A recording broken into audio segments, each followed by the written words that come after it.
एक अपनी पत्नी को नहीं समझाया जा सकता, एक पति को नहीं समझाया जा सकता। पति को अगर कोई पत्नी समझा भी दे, ज्ञान की बात कह भी दे, सुनो जी सीहोर वाला महाराज आया है, शिव महापुराण की कथा चल रही है, तारा ब्रज तारा कॉलोनी में चल रही, पाठक परिवार करवा रहा है, चलो जी कथा सुनने चलो जी। अब पति बोल दे, हाँ तू सुन रही है ना, बस बहुत है।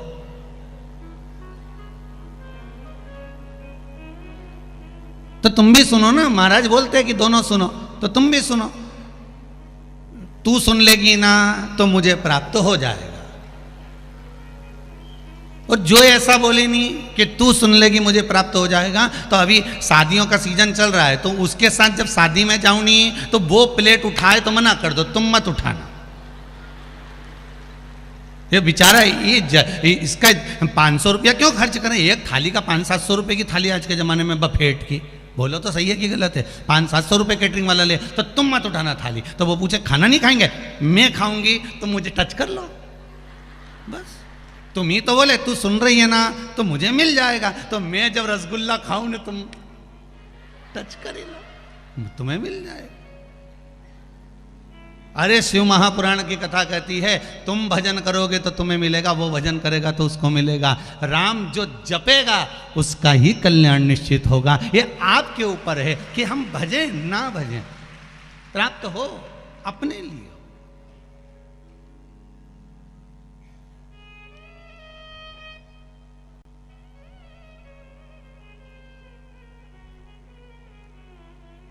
भगवान की अविरल भक्ति की ओर अग्रसर होकर एक पत्नी को, एक पति को, एक माता पिता अपने पुत्र को कितना ही समझाएं पर वो मानता नहीं। पड़ोसी को कितना ही समझाया जाए वो मानता नहीं।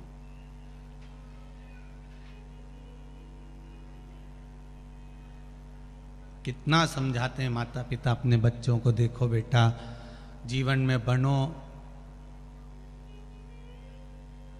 तो राम बनो, जीवन में बनो तो श्रवण बनो। एक दिन बच्चे को गुस्सा आ गया और बच्चा बोला मम्मी तुम रोज राम और श्रवण बनने को कहती हो, कभी कृष्ण बनने को तो कहती नहीं हो, कभी कृष्ण भी बनने को कह दिया करो। तो माता पिता बोले हम तुम्हें कृष्ण बनने को भी कह दें, परंतु तुम कृष्ण के बाहरी स्वरूप को जानते हो, भीतर के स्वरूप को आप कृष्ण के नहीं जानते।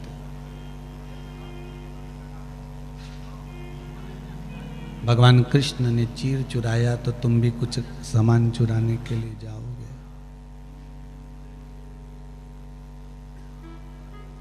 भगवान कृष्ण ने माखन चुराया तो तुम भी माखन चुराने के लिए जाओगे।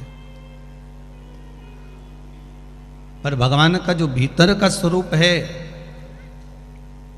कि चीर चुराना या माखन चुराना अर्थात गोपियों के हृदय को, चित्त को, वृत्ति को चुरा लेना, अहंकार काम लोभ वासना से, तृष्णा से मुक्त कर दे, वो तुम समझ नहीं पाओ। ठीक है मम्मी, अगर तुम कह रही हो कि राम बनो, कृष्ण बनो, राम बनो, श्रवण बनो, तो मैं राम बनने को तैयार हूं। जैसे दशरथ जी ने पूरी सत्ता राम जी को सौंप दी थी, वैसे आप भी मुझे अपनी सत्ता सौंप दीजिए, आप भी अपनी सत्ता मुझे सौंप दो।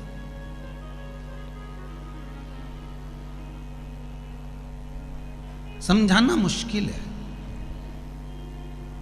पर शिव जैसा अगर गुरु मिल जाए जीवन में, शंकर जैसा अगर गुरु मिल जाए तो समझना सरल है।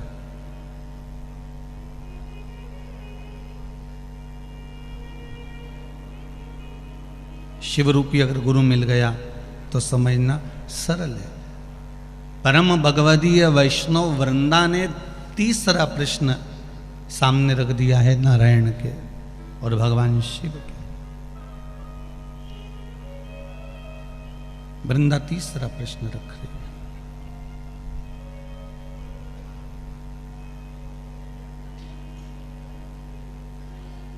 नारी को ही जीवन में दुख सबसे ज्यादा क्यों मिलता है? आपके हित की चीज पूछिए।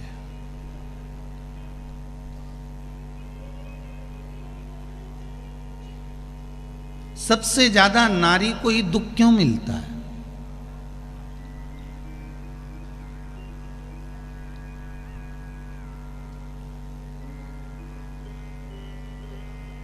सारा दुख अगर मिलता है तो नारी के ही भाग्य में क्यों आता है?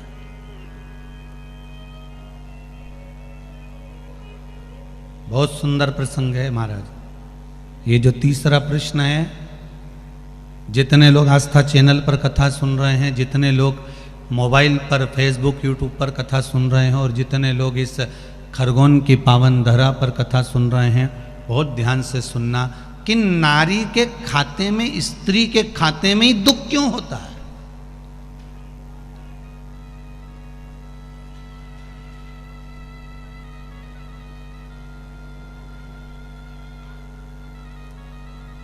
अब इतनी सी बात को अगर अपन लें तो वो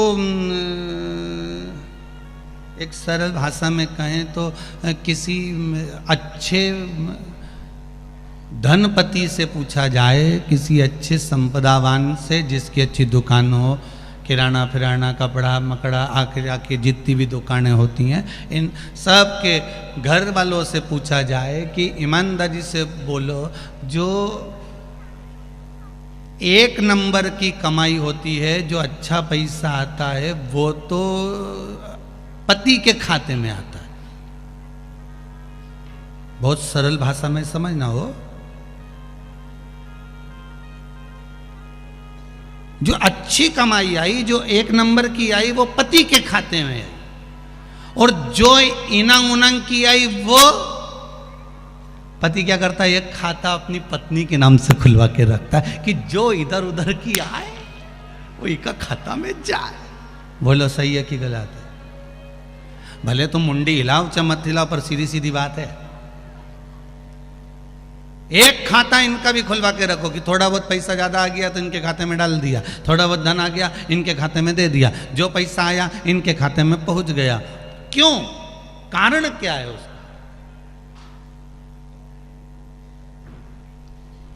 घर की नारी को ही दुख, घर की नारी को ही दुख क्यों झेलना पड़ता है? घर की नारी को ही दुख तकलीफ क्यों झेलना पड़ता है?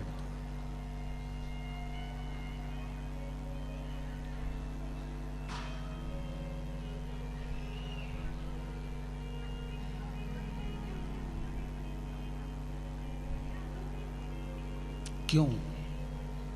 तो कहा उसका एक कारण है। घर की जो नारी होती है, घर की जो बहू होती है, घर की जो स्त्री होती है, जो नारी होती है, पूरे परिवार में, पूरे परिवार का भार तत्व जितना भी होता है, पूर्वजों का, पितरों का, आहूतों का, वासुकों का, ये सारा भार घर की नारी के ऊपर होता है। रोटी बनाकर कौन देती है? जम के बोलिए, घर की नारी। भोजन बनाकर किसने दिया? नारी ने।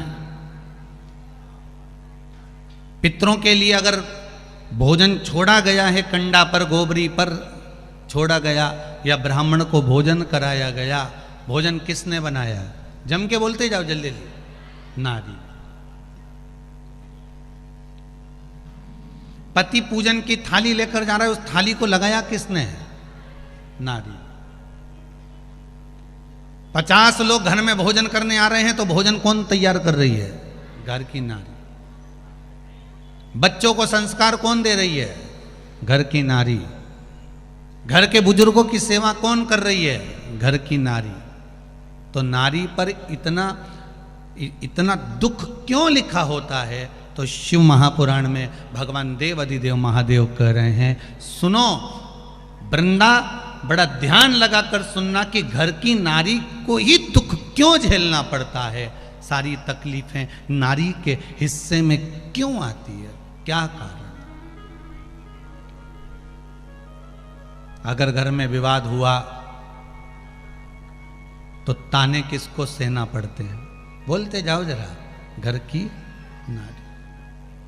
अब उसमें हम ये नहीं कर रहे हैं कि बहू को, कि सास को, नारी संबोधन में बेटी भी आ गई, नारी संबोधन में कन्या भी आ गई, नारी संबोधन में बहू भी आ गई, नारी संबोधन में सास भी आ गई, नारी संबोधन में पूरे विश्व की जो माताएं हैं, चाहे वो जगत जननी पार्वती हो, चाहे जगत जननी माँ लक्ष्मी हो, चाहे जगत जननी माता आ जाती है, सबकी सब उसमें आ जाती है।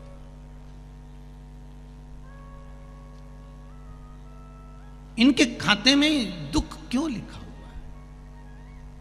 कारण क्या है? रामचरितमानस में एक बड़ी सुंदर बात आती है कि एक राजा जब वन में गया तो एक राजा जो अपनी सत्ता को हार चुका था, वो संत बनकर बैठा हुआ था। बोलो, बैठा था, संत बनकर बैठा हुआ था। और उसने कह दिया था, राजन तुम अपने नगर में ब्राह्मणों का भोजन रखिए, सारे ब्राह्मणों को भोजन करने बुलाइए, उनका भोजन मैं बनाऊंगा। ये रामचरितमानस में लिखा हुआ है, उनका भोजन मैं बनाऊंगा, मैं आऊंगा और भोजन तैयार करूंगा। और वो आया, भोजन बनाने के लिए बैठा। उसने क्या करा था? उस भोजन में मांस मिला दिया, उस भोजन में मांस मिला दिया।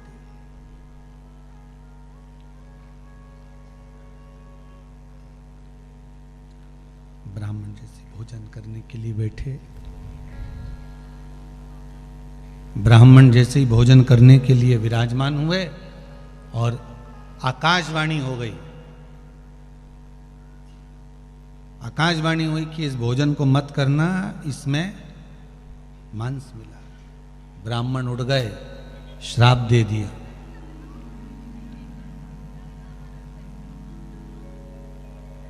कि तुम हमें यह मांस मिला हुआ भोजन करा रहे थे, श्राप दे दिया। जिसने बनाया उसको भी और जिसने खिलाया उसको भी। अब राजा की आंख में आंसू भरा हुआ था, राजा रो रहा था कि भोजन तो मुझे बनाकर हलवाई ने दिया है और वो भोजन मैंने खिला दिया है, तो मेरा जो दोष है उससे ज़्यादा दोष इसको लगना चाहिए जिसने मुझे बनाकर दिया। बहुत सरल भाषा में समझा रहे हैं शंकर जी के इस तीसरे प्रश्न का उत्तर। आपने भोजन बनाकर दिया और उस भोजन में अगर कुछ त्रुटि रह गई, वो भोजन में कोई कमी रह गई, केश गिर गया, कंकर आ गया, उसमें कोई जीव गिर गया, समाप्त हो गया, तुमको भान नहीं हुआ, भोजन तुमने बनाया था, वो पितरों के लिए गया, आहूतों के लिए गया, वासुकों के लिए गया, वही भोजन ब्राह्मणों की थाली में भी गया। अब उसका दोष किसके माथे पर आएगा? जम के बोलिए। जिस नारी ने निर्मित किया गया है उस नारी के माथे पर। एक जन्म का दोषी नहीं।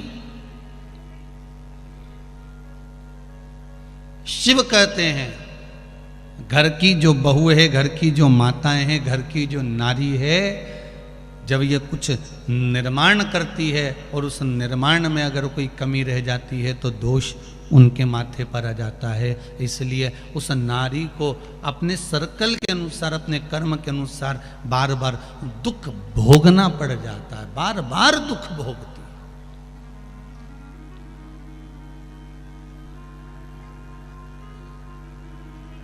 बहुत अच्छा घर देखकर बेटी को ब्याहो, बहुत पैसा देखकर बेटी को ब्याह दो, खूब संपदा देखकर बेटी को ब्याह दो, खूब दौलत देखकर बेटी को ब्याह दो, अच्छा लड़का देखकर बेटी को ब्याह दो। उसके बाद भी तुम कई बेटियों का जीवन देखना कि कहीं ना कहीं उसकी किस्मत में दुख लिखा होगा, कहीं से भी आएगा पर लिखा होगा तो मिलेगा जरूर। अगर वो तन से सुखी हो गई तो धन से दुखी हो गई, अगर वो धन से सुखी हो गई तो तन से दुखी हो गई, और तन और धन दोनों से सुखी हो गई तो मन से दुखी हो गई। पर दुख कहीं ना कहीं है।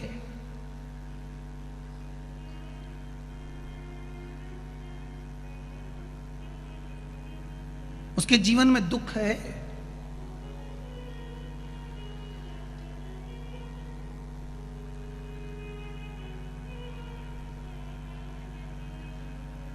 वृंदा ने कहा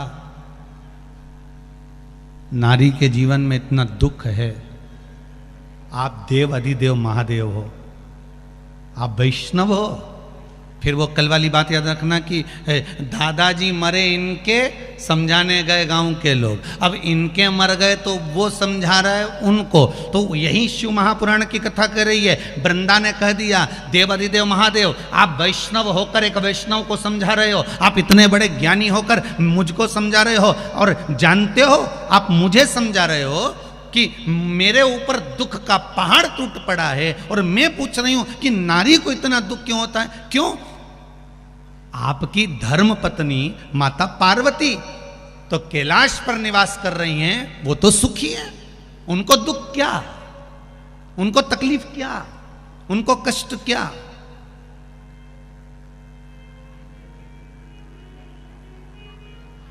शिव जी कहते हैं अरे वृंदा, यही तो बात है ना कि हमको लगता है कि वो सबसे ज्यादा सुखी होगा, जो डनलप के गद्दे पर सो रहा है, जो खूब सारा आनंद का सुख भोग रहा है, जिसके पास में डनलप का गद्दा है, खूब सारे उसके पास में हीरे के सेट हैं, सुंदर सोने के सेट हैं, फिर वही वाली बात आ गई, सोफा सेट है, सोने का सेट है, हीरे का सेट है, बस आदमी अपसेट है। सेट तो बहुत सारे हैं।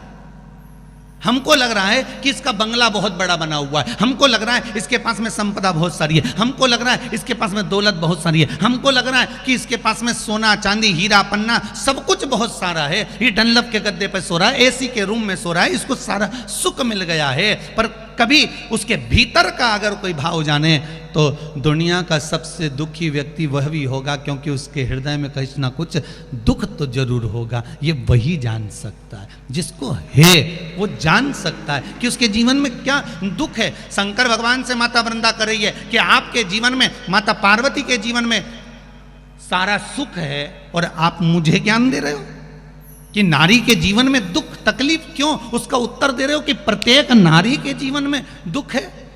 तो पार्वती के जीवन में कौन सा दुख है? माता पार्वती तो अलमस्त आनंद में रहने वाली, उनको किसी चीज की कमी नहीं है। तो पार्वती माता के जीवन में क्या दुख है? शंकर भगवान कहते हैं पार्वती के जीवन में क्या दुख है? शिव जी कहते हैं मैं एक मुख से उसका वर्णन नहीं करूंगा। नारी के दुख बताने के लिए शंकर जी उसी समय पर अपने 5 मुख रख लिए। आरती में लिखा है एका,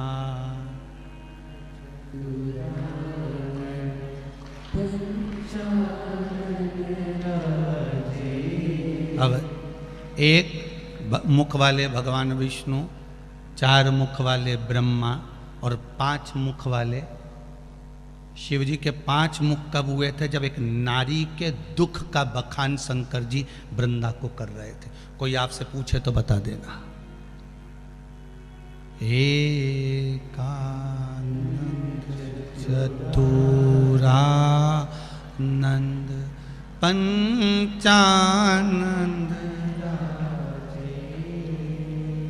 भोले पंचानंद। अब देखिए 5 मुख 15 आंखें, कितनी आंख? जब शिव जी के 5 मुख हैं, एक मुख पे 3, तो 5 पे मिला के कितनी हो गई? 15। शिव जी 15 नेत्र से पार्वती का दुख देखते थे, 15 नेत्र से।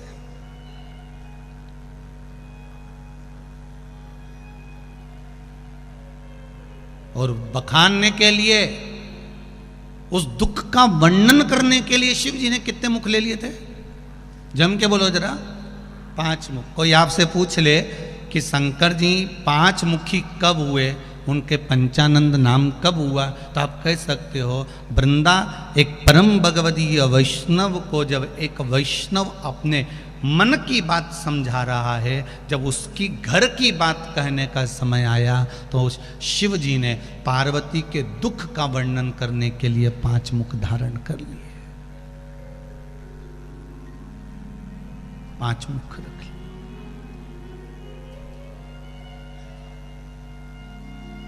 शिव जी कह रहे हैं सुनो वृंदा, 5 मुख से 5 दुख शंकर भगवान वृंदा के सामने पार्वती, क्योंकि वृंदा ने शब्द ऐसा कह दिया था कि आप मुझे समझा रहे हो पार्वती को दुख क्या है, पार्वती को तकलीफ क्या है, पार्वती को कष्ट क्या है। तो पहला दुख कह दिया था, अरे ओ वृंदा, पार्वती को दुख इस बात का है कि उसके 13 बच्चे हुए पर उसके गर्भ से एक भी नहीं हुआ। ये जीवन का सबसे बड़ा दुख है। कितने बच्चे हैं शंकर भगवान के? 13।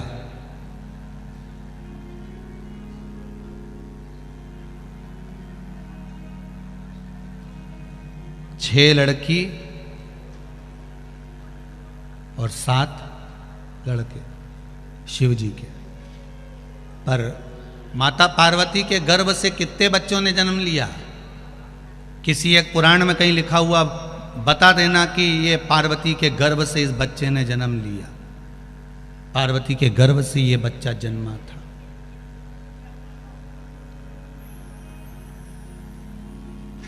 किसी एक पुराण में कहीं लिखा हो कि यह पार्वती जी के गर्भ से जन्मा है, नहीं।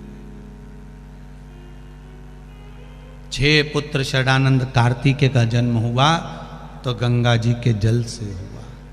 5 लड़कियों का जन्म हुआ तो गंगा जी के जल से हुआ। 1 बेटी अशोक सुंदरी का जन्म हुआ तो अशोक के वृक्ष से हुआ। गणेश जी का जन्म हुआ तो पार्वती के तन के उपटन से हुआ। अब बचई कौन है? जो प्रगटा 5 मुख मेरे शिव ने लिए, 15 आंखें मेरे शंकर भगवान ने बनाई है। इसलिए ये 5 मुख से वर्णन करते हुए शंकर जी कह रहे हैं कि दुख नारी का तुम कह रहे हो पार्वती सुखी है। हमको लगता है कि बहुत बड़े बंगले में रह रहा है, बहुत सारी गाड़ियां हैं, बहुत सारी फैक्ट्रियां हैं, बहुत सारा काम काज है तो व्यक्ति सुखी होगा, पर उसके भीतर की बात वही जान सकता है कि दुख क्या है।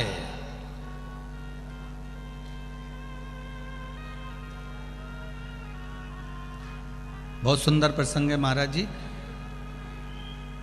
धन का बिस्तर मिल जाए पर नींद को तरसे नैन, और कांटों पर भी सोकर आए किसी के मन को चैन।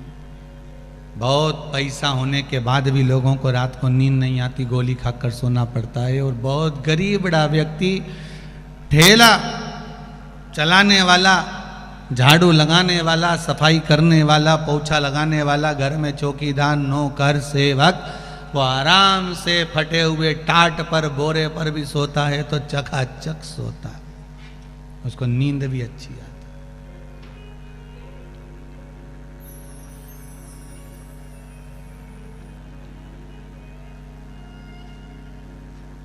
उसको नींद भी आती।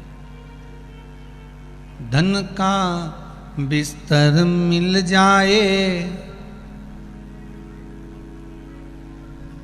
पर नींद को तरसे नैन,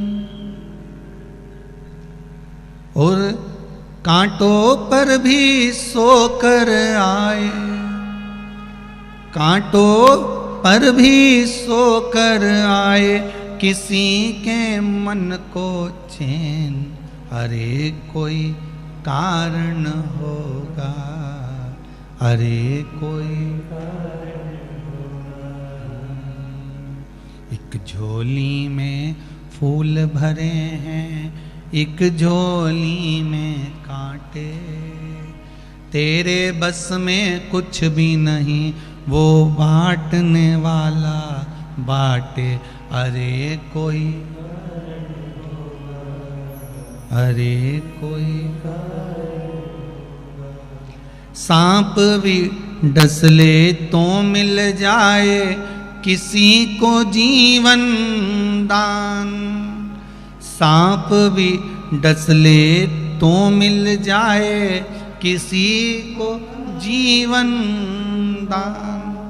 एक चींटी के कांटे से, एक चींटी के कांटे से अरे मिट जाए नाम और निशान, अरे कोई होगा, अरे कोई। महाराज किसी को सांप भी डस लेता है तो भी वो बच जाता है, छत से गिर भी जाता है तो भी वो बच जाता है, कहीं नदी में कूद भी गया तो भी बच जाता है, कहीं पड़ भी गया तो भी बच जाता है, और कहीं कहीं घर में आखिरी चिराग है, छोटा सा जीव है, छोटा सा बच्चा, एक अकेला घर का चिराग, और मालूम पड़े उसको भी मालूम पड़े कहीं ऐसा घटना घट जाती है कि वो चला जाता है, पूरा वंश समाप्त हो जाता है।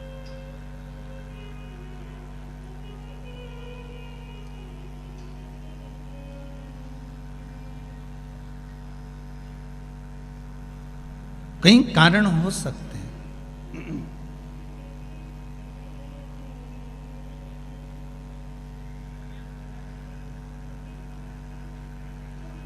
एक मच्छर एक गुरुजी के पास गया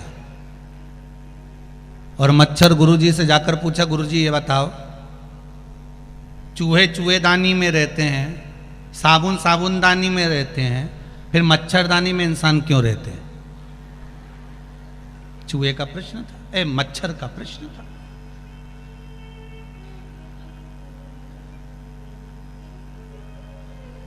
अच्छा, प्रश्न भी होते हैं, ऐसा नहीं है। अब जैसे आज ही की बात समझ लो, आज कहाँ, आज की नहीं है, जब मंडलेश्वर गए थे ना, अभी आते समय मंडलेश्वर ने नर्मदा जी का पूजन करा, तो वहीं पर हमने पूछ लिया एक व्यक्ति से, ये रास्ते में बात करते करते आ रहे थे, आशीष और वो शर्मा जी दोनों बात कर रहे थे, तो इस क्षेत्र में मिर्ची अच्छी होती है, यहाँ मिर्ची बहुत लगती है और यहाँ मिर्ची का फसल होती है, आपके क्षेत्र की ऐसी बात चल रही थी, यहाँ पानी खूब है, सही है। तो यहाँ तो हमने एक व्यक्ति से वहाँ मंडलेश्वर में पूछ लिया, अब निमाणी तो निमाणी, अब जब निवाणियों से कोई प्रश्न कर लो तो ये बोलते भी झकास और उत्तर भी इनका झकास। तो एक निमाणी से हमने वही नर्मदा जी का पूजन करते करते पूछ लिया कि यहाँ मिर्ची बहुत लगती है, तो कहाँ गुरु जी, हमारा क्षेत्र ही ऐसा है।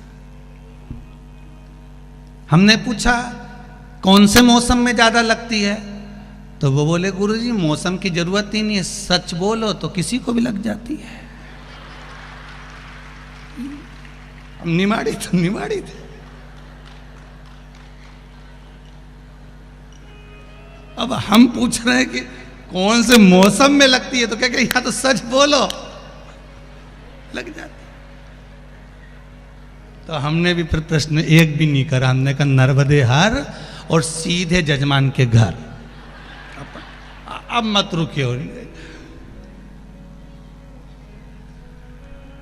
सबसे भिड़ियो पर निमाड़ियों से मत भिड़ियो, नारी कोई भी हो, नारी कोई भी हो, उसके जीवन में दुख रहता है, तकलीफ रहती है।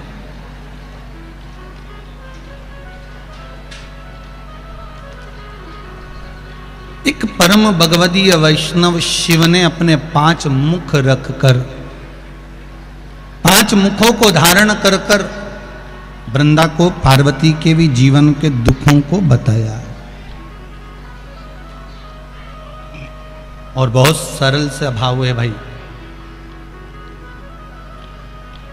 वृंदा ने जो प्रश्न किया है केवल खुद के लिए नहीं, तो संपूर्ण भूमंडल में जितने भी जीव विराजमान है, संपूर्ण भूमंडल में जितनी भी नारियां विराजमान है, संपूर्ण भूमंडल में जितने भी लोग विराजमान हैं, संपूर्ण ब्रह्म भूमंडल के हित के लिए प्रश्न करा है वृंदा देवी ने। अब वृंदा देवी का चौथा प्रश्न,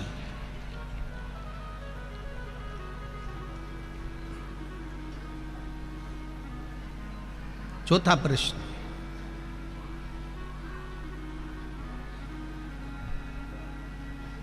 वृंदा देवी का ये चौथा प्रश्न है कि नारी के अंत समय में जब नारी के प्राण छूटते हैं, अंत समय में नारी के जब प्राण छूटते हैं, उस समय पर उस नारी के प्राण छूटने के समय पर, नारी के जब प्राण छूटे, नारी के जब प्राण जाए, अंत समय पर उस नारी का पति लोक गमन, पति के लोक में अगर उसको जाना है, पति लोक में उससे पहुंचना है, तो वो किस स्मरण में डूब जाए, क्या करे कि वो पति लोक को चली जाए। शंकर भगवान की शिव महापुराण की कथा में स्वयं शिव जी ने चंचुला देवी से भी ये बात कही है। केवल एक नारी से, केवल वृंदा से नहीं, चंचुला देवी से भी उन्होंने एक प्रश्न कहा।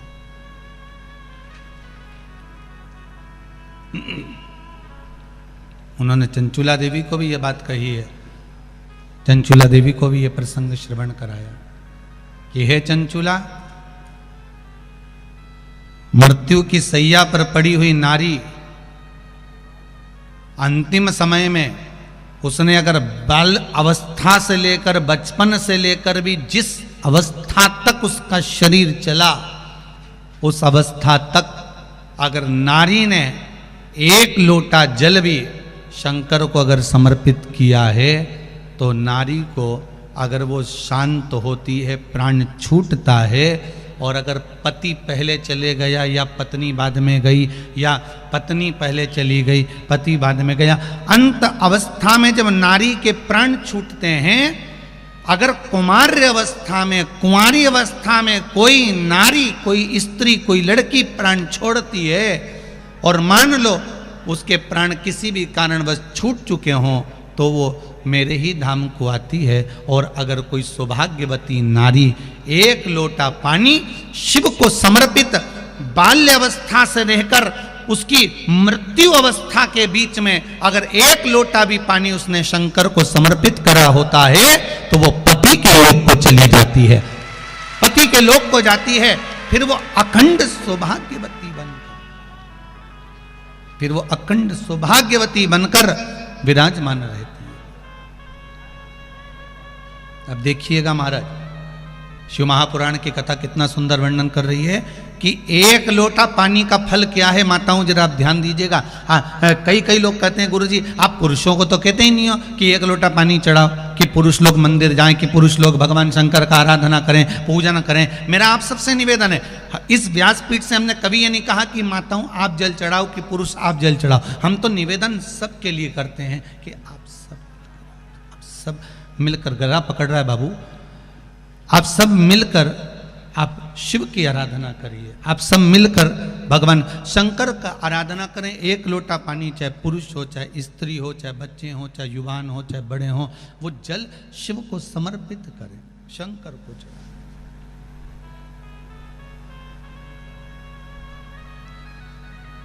शिव को जल समर्पित करो।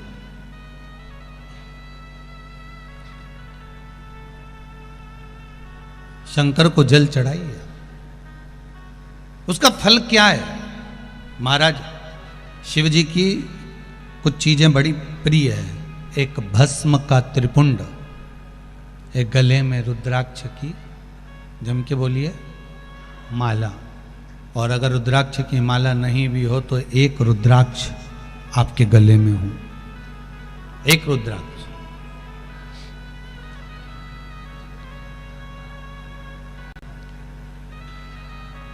मस्तक पर त्रिपुंड हो, गले में रुद्राक्ष हो, और मुख पर या तो पंचाक्षर मंत्र नमः शिवाय ओम, या ओम नमः शिवाय, या श्री शिवाय नमस्तुभ्यम। फिर से बोलिए, श्री शिवाय नमस्तुभ्यम। श्री शिवाय नमस्तुभ्यम पंचाक्षर मंत्र या शिव महापुराण का मूल मंत्र आप उसका स्मरण कर लें। कितनी विशेष महत्वता है इन मंत्रों की, आप लोगों के पत्र में वर्णन किया है, आप लोगों ने बड़ा सुंदर सुंदर बोला है।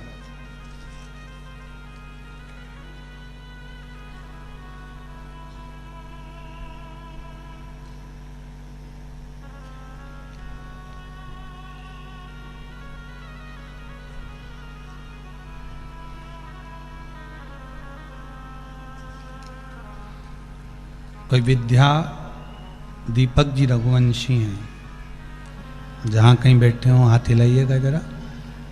विद्या दीपक जी रघुवंशी ने लिखा है, गुरुदेव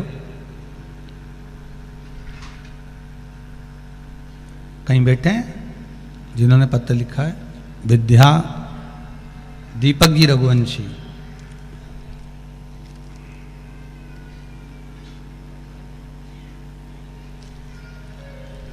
इन्होंने पत्र में लिखा है कि गुरुदेव, आषाढ़ महीने में मैंने पशुपति व्रत किया था। मेरी 2 मनोकामना थी जिसके लिए मैंने व्रत किया था। एक पति का रिटायरमेंट था 30 सितंबर का, और रिटायरमेंट हो गया, पर मेरे पति ने एक बात कह दी थी कि व्रत का फल जब मानूं कि वापिस अगर जिस जगह पर मैं जॉब कर रहा था उसी जगह पर अगर तेरे भोलेनाथ पशुपति व्रत तू कर रही है, उस जगह पर मुझे वापस नौकरी मिल जाए। अब ये परीक्षा भी बड़ी विचित्र है साहब कि जब रिटायरमेंट हो गया तो अब नौकरी मिलना भी कठिन है। पर भेरू तो भेरू, अब पक्के अब तो महाराज।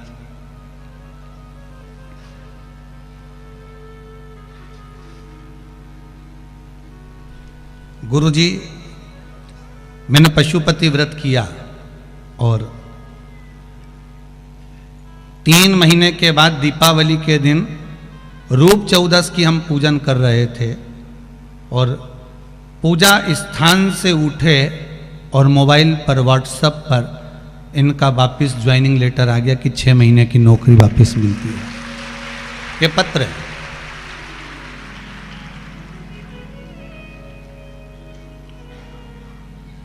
जब जहां से सब आज समाप्त हो जाए, सब जगह से जब फिर वही बात आ गई, हम पहले भी कहे आज फिर कहते हैं, जब सबको परख लो,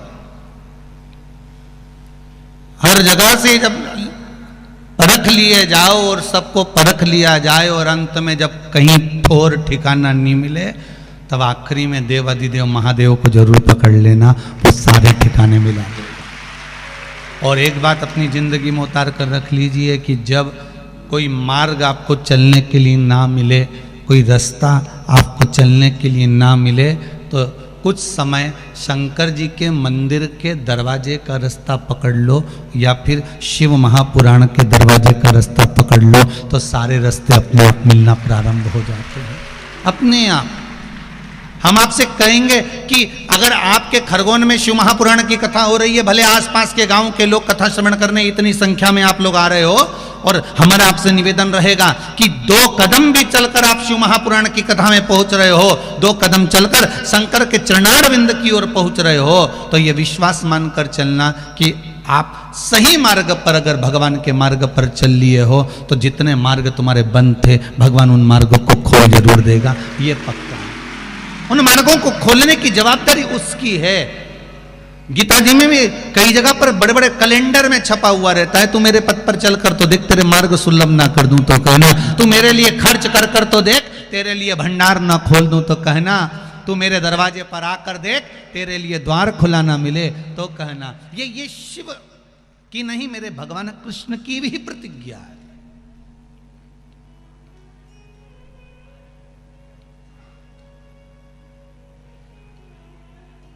मेरे प्रभु कितना कितना पत्रों में भाव आप लोगों ने वर्णन किया महाराज जी।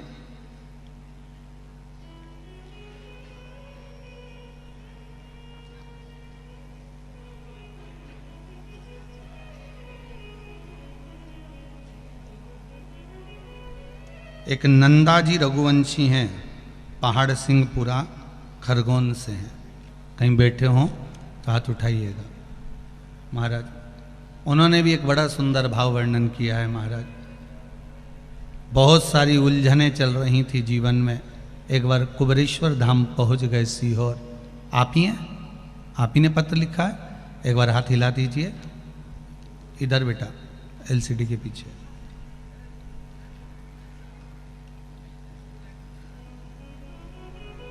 जीवन में बहुत सी उलझनें चल रही थी, एक बार कुबेरेश्वर धाम पहुंच गए। वहां से एक आप ही ने कथा में कहा था कि कंकर संकर होता है तो मां का कंकर उठा ला, और वो कंकर को जब से लेकर आए, बाबा की ऐसी कृपा हुई कि ऐसा कोई काम नहीं जो जीवन में नहीं हुआ हो गुरुदेव। ये शिव कृपा है, उसके सिवा कौन कर सकता है। ये हमारी, हम तो एक निवेदन आपसे करेंगे। इसमें कई लोगों ने अपने अपने जॉब का भी लिखा है, नौकरी का भी लिखा है कि बाबा ने हमारी कृपा करी, नौकरी लगवाई। सबके पत्रों का स्मरण करेंगे, ध्यान रहेगा तो अवश्य करते रहेंगे। महाराज शिव कृपा है ही ऐसी, आप दिल से उसको श्रवण करो, दिल से शिव स्मरण करो, और श्री आगे मत चलो, साथ में चलो। श्री शिवाय नमस्तुभ्यम, इस मंत्र का जाप करते रहो, जैसा समय मिले वैसा जाप।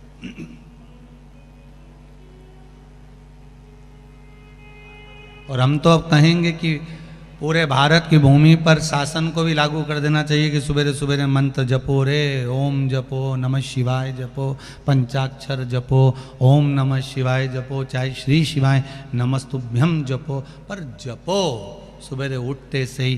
कहीं एक रूप में कहीं प्रभात फेरी निकल जाए, ओम नमः शिवाय, ओम नमः शिवाय, श्री शिवाय नमस्तुभ्यम, कहीं मंत्र का जाप, कहीं राम नाम, कहीं कृष्ण नाम, शिव नाम जपते रहो।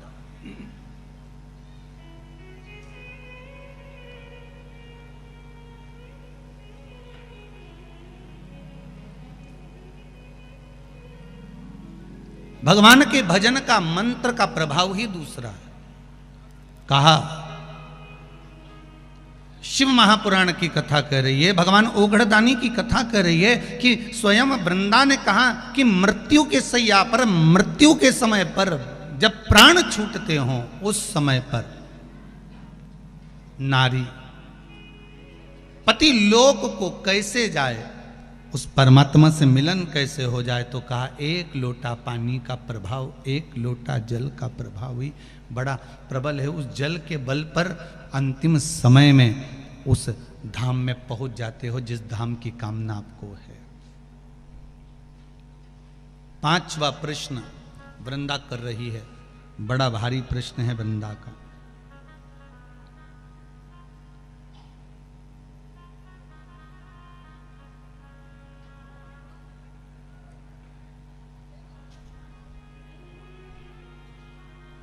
जब मां अपने बेटे को जन्म देती है, बहुत भारी प्रश्न है। खरगोन की इस पावन धरा से जो ये पाठक परिवार द्वारा कथा चल रही है, इस कथा से पूरे विश्व के लोगों को इस प्रश्न के बल पर बल प्राप्त होगा। ये जो 5 प्रश्न हैं, शायद जीवन में कभी श्रवण करने को मिले हो, इसका उत्तर की ना मिला हो, पर हर व्यक्ति के दिल की तमन्ना थी इन 5 प्रश्न को वैष्णव के मुख से सुनना और वैष्णव के लिए कहना। 5वां प्रश्न है, मां जिस बेटे को जन्म देती है, अपने स्तन का दूध पिलाती है, अपने रक्त से सराबोर कर कर गर्भ में रखती है, वो बेटा एक दिन अपनी मां से मुख क्यों मोड़ लेता है। प्रश्न जरा प्रबल है।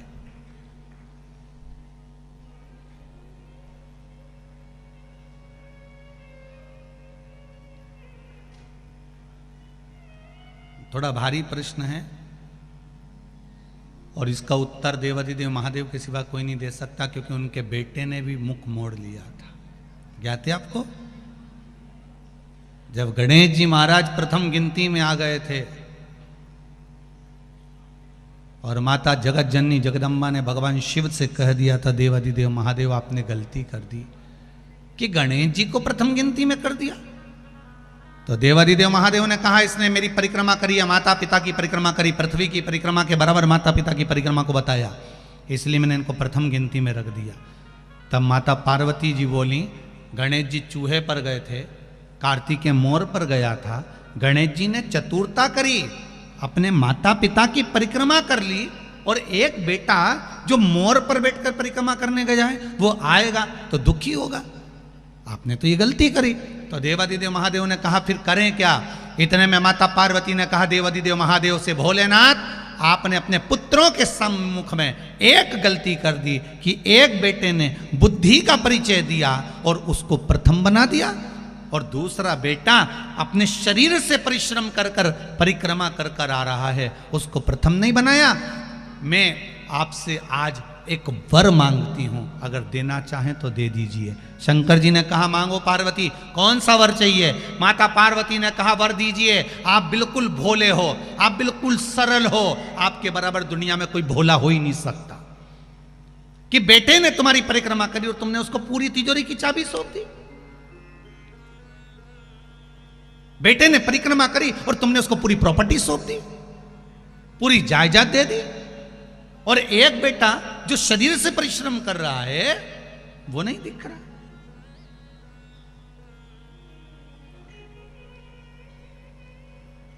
दो बेटे, एक फोन पे लगा रहे, सारा व्यापार फोन पे, हाँ माल भेज देना, हाँ ऐसा कर लेना, ऑफिस में बैठा बैठा लिखा पढ़ी करता रहे, ऑफिस में बैठा बैठा काम करता रहे, और एक बेटा इंदौर जा रहा है, पुणे जा रहा है, मुंबई जा रहा है, यहाँ जा रहा, वहाँ जा रहा, वहाँ पहुँच रहा, वहाँ कर रहा। माता पिता की निगाह में कौन सा बेटा ज़्यादा काम करता दिखेगा? बोल दो रीजी जी, अरे बोलो बोलो, तुम तो बोल पीछे मटो तो निमाड़ी हो, यहाँ तो मिर्ची के लिए बोल दिए तो भाई बोलवा में कहीं जाए, तुम घबराना वबराना नहीं, तुम तो बोलो। सबको क्या लगेगा, ये बेचारा वहां गा रहा है, वहां जा रहा है, घर छोड़ रहा है, परिवार छोड़ रहा है, काम तो सारा यही कर रहा है, और दूसरा वो तो मोबाइल पर लगा। पर एक अगर मोबाइल पर लगा हुआ है, बैठकर ऑफिस संभाल रहा है, वो भी अपना बुद्धि का परिश्रम कर रहा है, तो दूसरा भी चल फिर कर परिश्रम कर रहा है। परिश्रम में दोनों कम नहीं है, ये माँ जानती है। इसलिए माता पार्वती ने कहा कि वो शरीर का परिश्रम कर कर आया और इसने बुद्धि का परिश्रम करा, तुमने प्रथम स्थान दे दिया। माता पार्वती जी कहती हैं भोलेनाथ एक वर दे दीजिए। शंकर जी ने कहा मांगो क्या चाहिए? बस वर इतना सा दे दीजिए, आज के बाद कभी तुम्हारी परिक्रमा नहीं हो, आज के बाद तुम्हारी कभी पूर्ण परिक्रमा नहीं हो। अगर कोई पूर्ण परिक्रमा करेगा तो उसका करा हुआ सारा पुण्य समाप्त हो जाएगा। शंकर जी ने कहा तथास्तु। भोलेनाथ बोले तथास्तु। इसलिए पार्वती ने कहा आपकी आधी परिक्रमा होगी, जहां से चले थोड़ी दूर तक घूमे, जहां से जल निकलता है उसको पार नहीं किया गया, वापस घूमकर वहीं से आ गए। आपकी आधी परिक्रमा होगी, क्योंकि हम भोले इतने हो, कोई परिक्रमा लगा कर चले गया तो तुम दे दो। तुम्हारे तो वचन, लंका अधिपति रावण ने आकर कह दिया था कि प्रभु सोने की लंका दे दो, दे दी। एक दिन उसने कह दिया पार्वती जी को दे दो, निकल ले जा जा।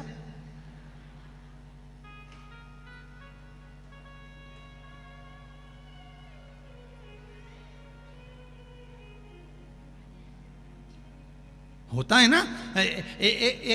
एक डॉक्टर ने, मरीज गया और मरीज ने डॉक्टर से कहा डॉक्टर साहब मैं बड़ा टेंशन में रहता हूँ, बहुत परेशानी है जीवन में। तो डॉक्टर समझा रहा था उसको, बहुत प्रेम से समझा रहा था कि देखो दिन भर भले तुम टेंशन में रहो, परंतु रात को टेंशन लेके बिल्कुल मत सोना, रात को टेंशन लेके बिल्कुल मत सोना। तुमसे निवेदन है दिन भर कैसे भी रहना, पर रात को टेंशन लेके मत सोना।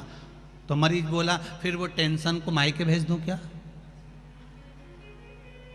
मतलब टेंशन कौन थी? टेंशन कौन थी? उसको मायके भेज दूं? तो डॉक्टर बोला भैया तू अपने घर जा, मेरी लड़ाई मत करा देना, तू अपने घर जा। मांगा देवाधिदेव महादेव, वही वही बात सामने जो प्रश्न था ना एक सम्मुख में कि वही चूहेदानी में चूहा सोता है, साबुनदानी में साबुन, फिर मच्छरदानी में इंसान क्यों सोता है?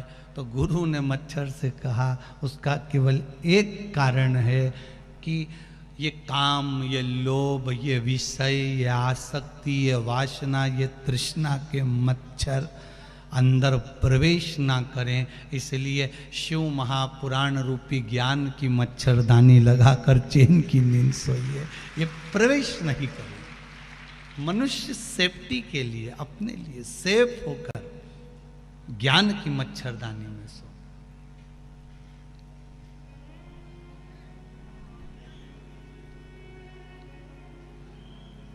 अब वर दीजिए मुझको कि आपकी कभी पूर्ण परिक्रमा नहीं होगी। शंकर भगवान ने कहा तथास्तु, मेरी पूर्ण परिक्रमा नहीं होगी, तूने वर मांगा है दे देता हूं।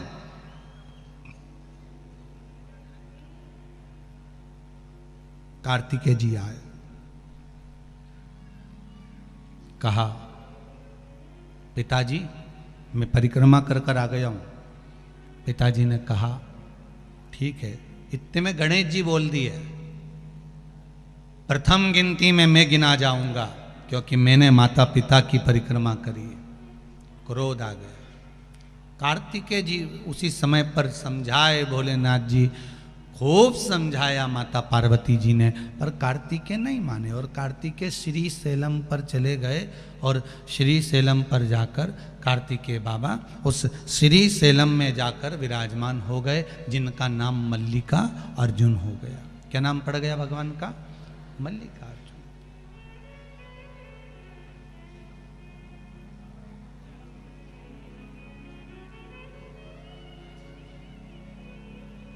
भगवान श्री मल्लिकार्जुन के रूप में विराजमान हो गए। अब देखो महीने में एक बार माता पार्वती और भगवान शंकर मल्लिकार्जुन भगवान को, भगवान कार्तिकेय को मनाने के लिए पहुंचते हैं।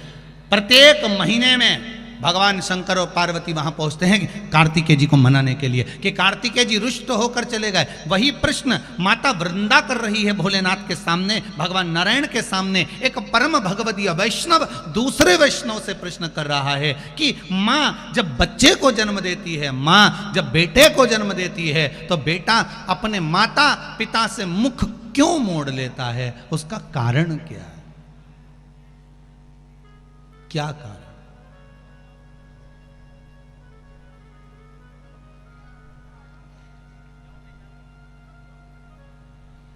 पर कई घर ऐसे भी हैं जिसमें माता पिता से बच्चे मुख नहीं मोड़ते। भाई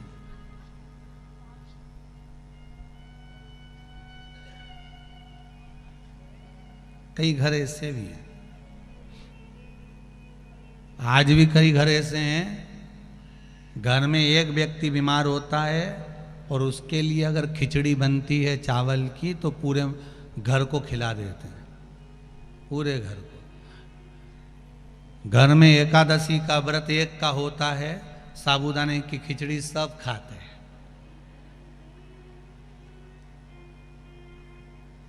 इसी से नजर आती है कि एकता कितनी अपने घर में हो। इसी से नजर आती है कि व्रत एक का और निपटा सब रहे। इससे समझ में आ जाता है कि हाँ ठीक है।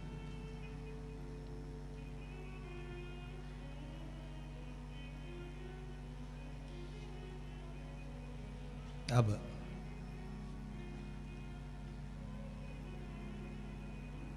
ऐसा नहीं कि सभी घर में, वृंदा का जो प्रश्न है बड़ा सुंदर प्रश्न है कि माता से पिता से बच्चा मुख क्यों मोड़ लेता है? जिसको दूध पिलाया, जिसको जन्म दिया, जिसको सम्मुख रखा, वो मुख क्यों मोड़े?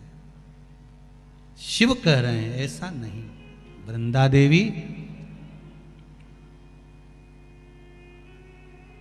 दो कारण हैं जिसके कारणवश घर में बेटे का जन्म होता है और उस जन्म का भाग माता पिता को प्राप्त होता है।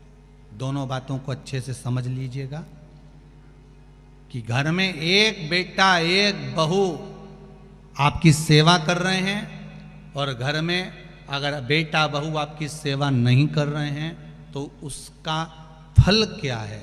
माता वृंदा ने कहा कि माँ जब दूध पिलाती है, माँ अपना रक्त दे देती है, तो फिर बच्चे मुख क्यों मोड़ लेते हैं। शंकर जी कह रहे हैं सुनो वृंदा, ये गौ सेवा का भाग है। धेनुमानस में, गरुड़ पुराण में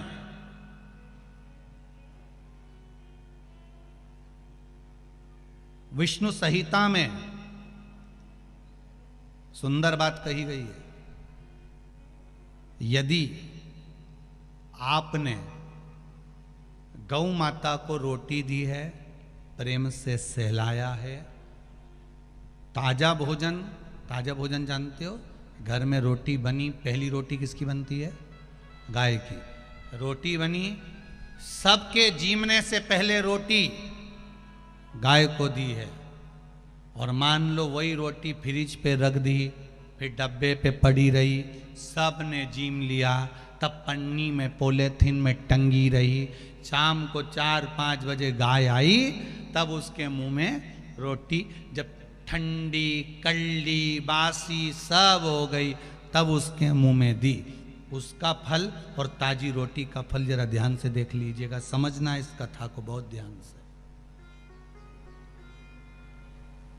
पूर्व के प्रारब्ध के अनुसार हमारे बच्चों का जन्म होता है वृंदा, पूर्व के प्रारब्ध के अनुसार हमें हमारी संतान प्राप्त होती है। अगर किसी गौ माता की सेवा करी है, गाय को एक रोटी दी है, गाय को चारा दिया है, गौ माता की सेवा करी है, किसी की सेवा में अगर तुम लगे हो, किसी जीव को, चाहे वो चींटी हो, चाहे वो कौवा हो, चाहे वो पक्षी हो, चाहे वो पशु हो, किसी जीव को अगर तुमने ताजा भोजन दिया है और उसकी सेवा प्रेम से करी है, तो तुम्हारे घर में जो बेटा जन्म है, तुम्हारे घर में जो बहू आती है, वो तुम्हारी सेवा में तल्लीन रहती है महाराज। और अगर तुम्हारे दरवाजे पर गाय आई, तुम्हारे दरवाजे पर जीव आया, तुमने एक बार रोटी दे दी और रोटी देने के बाद दूसरी बार उसको डंडा लेकर भगा दिया, तुमने गाय को ढप मार कर भगा दिया, गाय दरवाजे से भूखी चली गई, कहीं तुमने डंडा मार दिया, कहीं उसको अपशब्द कह दिए, कहीं चिल्ला के बोल दिए हाओ, अभी तो दी थी रोटी, फिर आ गई, अब मत दे, क्या मना कर रही हूं ना, अंदर रख दे छोरा, बार बार रोटी देगा क्या, अभी दी तो थी। और घर में चिल्ला चोट करे, बड़बड़ाए, गाय को देखकर, जब एक बार दे दी ना, बार बार देंगे क्या, जान दे उसको, जा डंडे से भगा दे, या उसको पूंछ दबा के भगा दे, पानी डाल दे, जा उसको जो अंदर घर में गाय दरवाजे पर खड़ी है और एक बार रोटी देने के बाद तुम्हारा मुख बड़ बड़ बड़ बड़ करे, समझ लेना ऐसा ही बेटा और ऐसी ही बहू तुझे मिलने वाली है। जब तुझे रोटी देंगे तो बड़ बड़ बड़ बड़ करे, वही समझ। इसलिए होशियार हो जाओ खरगोन वालों, वो क्या बोलते, सावधान इंडिया, सावधान। फिर वही वाली बात आ गई, मत बुरे कर्म कर बंदे वरना पछताएगा, भगवान की आंखों से तू बच नहीं पाएगा, तू बच नहीं पाएगा। अरे ओ अज्ञानी मत करना दान। क्यों भटके भाई,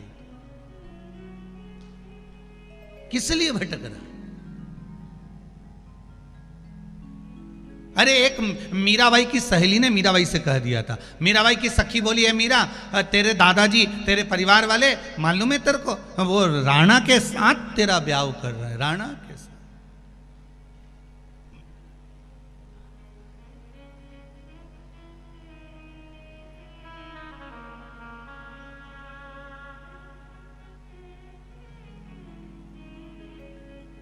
मालूम है तेरे को मीरा, मीराबाई ने कहा मेरे परिवार वाले मेरा ब्याह, अरे मेरी माँ को तो मालूम है कि जब एक दूल्हा निकल कर जा रहा था तो मैंने माता से पूछ लिया था ये कौन जा रहा है और डोली में कौन जा रही, तो मीरा की माँ ने कह दिया था ये दूल्हा है वो दुल्हन है। तो मैंने माँ से जिद करी थी माँ मुझे दुल्हन बनना है, मेरा दूल्हा ला, और मेरी माँ ने मुझे लकड़ी की, एक पत्थर की, एक कांट की, एक भाटा की, एक मूरत मुझे ला कर दे दी थी पत्थर की। वो मूरत से मेरी लगन लग गई, तो अब दूसरी लगन कहाँ लगाऊंगी बता। अब क्या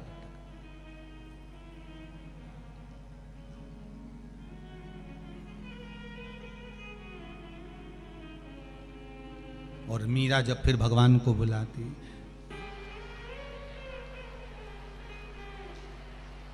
सबको समझ में आया ना 5वें प्रश्न का फल। बेटा बहू मुख क्यों मोड़ लेते हैं? बेटा बहू मुख क्यों मोड़ लेते हैं? कारण क्या है? उस कारण को हमें समझना, उस कारण को हमें जानना। कारण क्या हो सकता?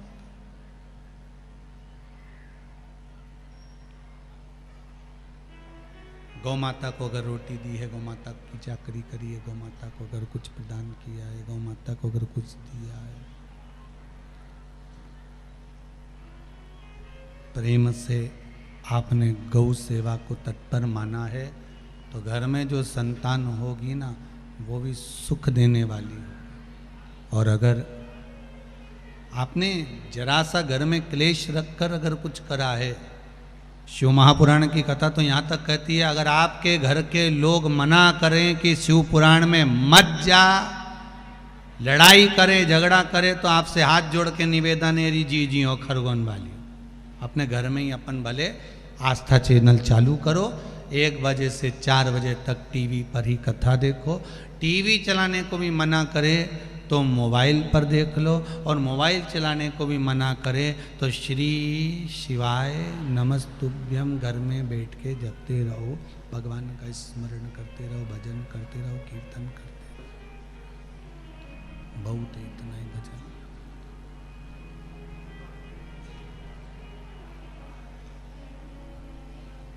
बहुत है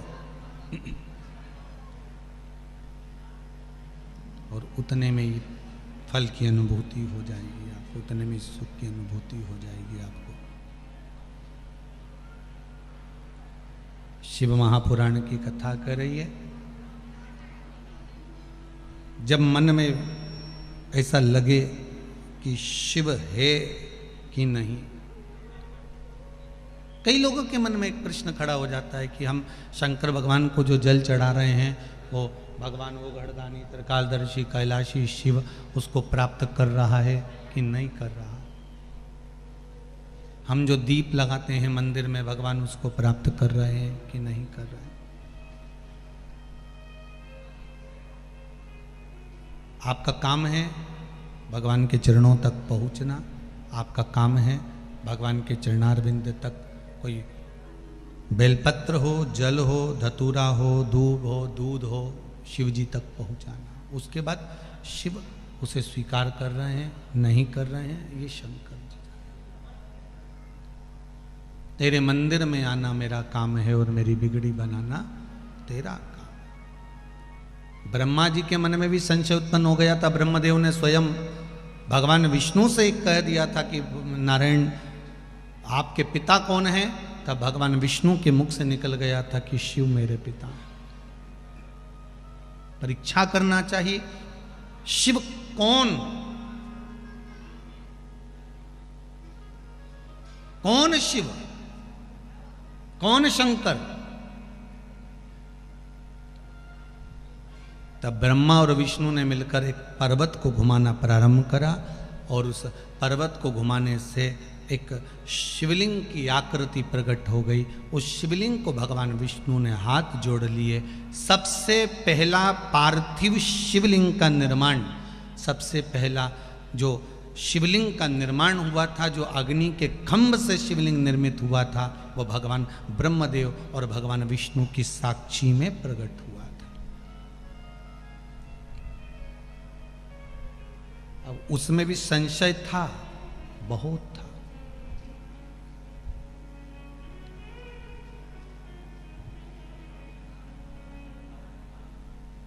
कई बार हमारे मन में भी आ जाता है कि हम भगवान का नाम रट तो रहे हैं, हम भगवान का नाम ले तो रहे हैं, क्या भगवान हमारे मंत्र को, क्या भगवान हमारे नाम को, क्या भगवान हमारे भजन को स्वीकार कर रहे हैं कि नहीं कर रहे हैं?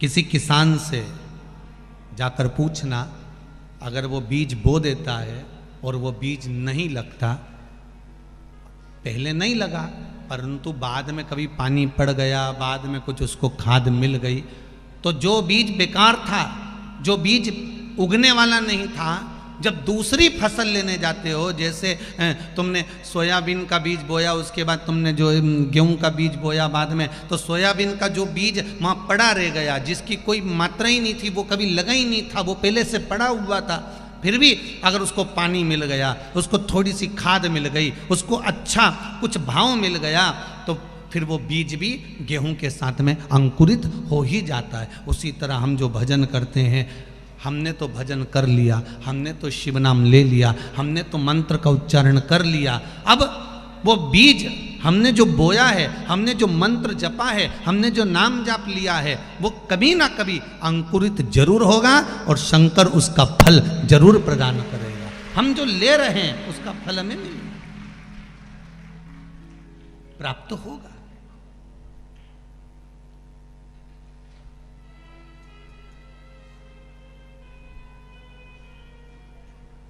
हाँ, कभी कभी गड़बड़ी हो जाती है, कभी कभी हो जाता है। एक बच्चा खो गया और एक बच्चा जब गायब हो गया तो किसी ने व्हाट्सएप पर उस बच्चे का फोटो डाल दिया और डालकर लिख दिया, ये बच्चा खो गया है, इसको ढूंढो और इसके घर का ये एड्रेस है, छोड़ के आना।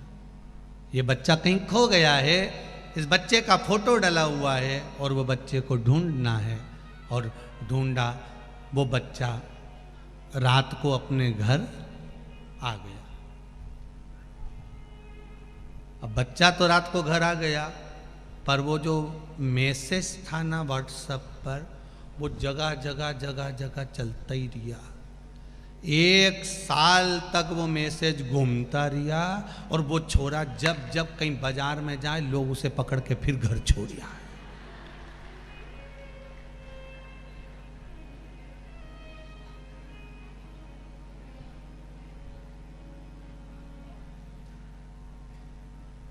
आखिरी में वो लड़के ने नीचे एक लाइन लिख दी कि अब मैं मरने जा रही हूं। तो मोहल्ले के लोगों ने पूछा, क्यों मरने जा रहा है? तो कहा, मैं जब घर से बाहर निकलता हूँ, रोटी खाने कहीं जाऊँ, तो कहीं पानी पीने जाऊँ, तो कहीं दोस्तों के साथ खेलने जाऊँ, कहीं का भी मिलता है पकड़ के वापस घर छोड़ जाता है। अब वो खोया हुआ 1 साल हो गया, पर पकड़ने वाले अभी भी तैयार, अभी भी उसको पकड़ पकड़ के घर छोड़ के आ जाता।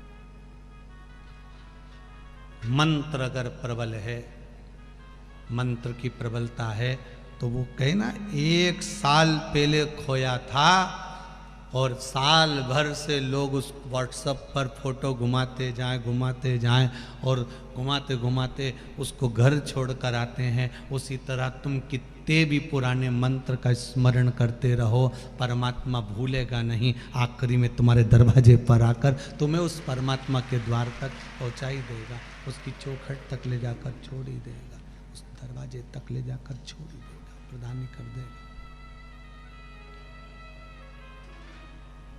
वो शिव है, शंकर है, उसकी आराधना, उसकी भक्ति, उसकी सेवा, उसकी चाकरी सुख प्रदान कर देती है। भगवान ब्रह्मा जी ने कहा, ब्रह्मदेव बोले, इस शिवलिंग का सिर कहाँ है, चरण कहाँ है? उस चरण और शीश को हमें देखना है। भगवान विष्णु से ब्रह्मदेव कह रहे हैं कि आप एक काम करिए कि चरण ढूंढने के लिए जाइए, मैं शीश ढूंढने के लिए जाता हूँ। भगवान विष्णु चरण ढूंढने के लिए नीचे की ओर चले गए और भगवान ब्रह्मा शीश ढूंढने के लिए ऊपर की ओर चले।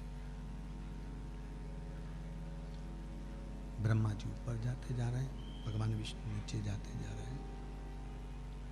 चरण ढूंढने जा रहे हैं, वो शीश ढूंढने के लिए जा रहे हैं महाराज।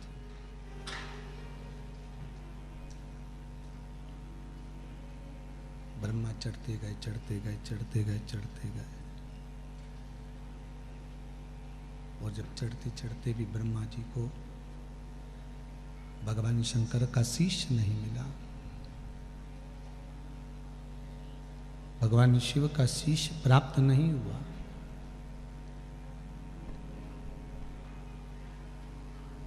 सामने एक केतकी का पुष्प दिखा। उस केतकी के पुष्प को ब्रह्मा जी ने हाथ में लिया और लेते से ब्रह्मा जी ने कहा, सुनो केतकी, तुम हमारे साथ में चलो और नीचे चलकर भगवान विष्णु के सामने कह देना कि ब्रह्मा जी को शंकर भगवान के शिवलिंग का शीश मिल गया। केतकी ने पूछा कि मैं झूठ क्यों बोलूं? भाई व्यक्ति झूठ जब बोलता है जब उसका कोई भला होने वाला होता है।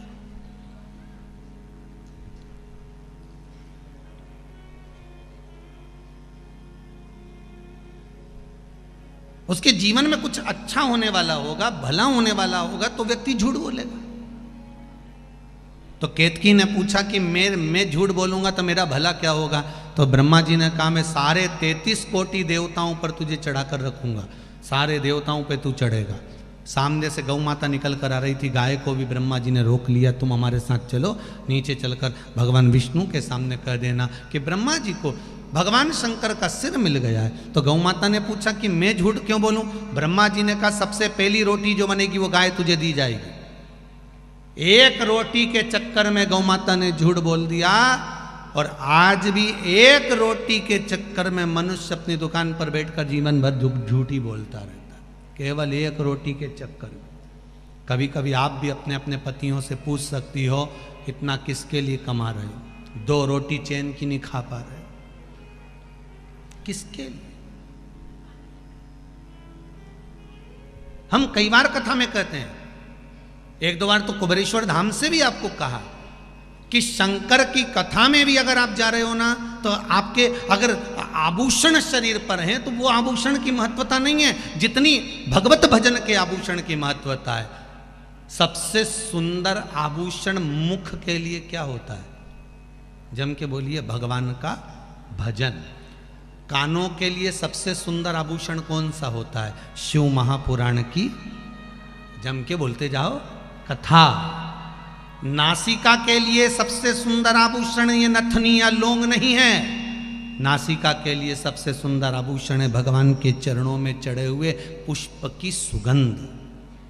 शीश के लिए बेंदा आभूषण की जरूरत नहीं है, शीश के लिए आभूषण है भगवान के चरणों की धूल इस मस्तक पर चढ़ जाए और हमारा कल्याण हो जाए, वो आभूषण मिल जाए। हाथों के लिए मुद्रिका या कड़ा या स्वर्ण आभूषण की जरूरत नहीं, इन हाथों से दान हो, धर्म हो, भगवान की सेवा हो, वो आभूषण मूल है। चरण के लिए पायल रूपी आभूषण की जरूरत नहीं, चरण के लिए आभूषण है भगवान के चरणारविंद तक पहुंचना। कंठ के लिए जरूरी है रुद्राक्ष और तुलसी की माला का स्मरण। हाँ, स्वर्ण आभूषण धारण करो, पहनो, खूब पहनो, स्वर्ण आभूषण धारण करो, खूब पहनो, पर कहां? जहां हमारा परिवार, हमारा पति, हमारा ससुर, हमारी सास, हमारा कुटुंब वाला संग चले, वहां जहां महादेव आपके साथ चले, वहां तो केवल शिव नाम का आभूषण होना चाहिए, केवल शिव नाम का।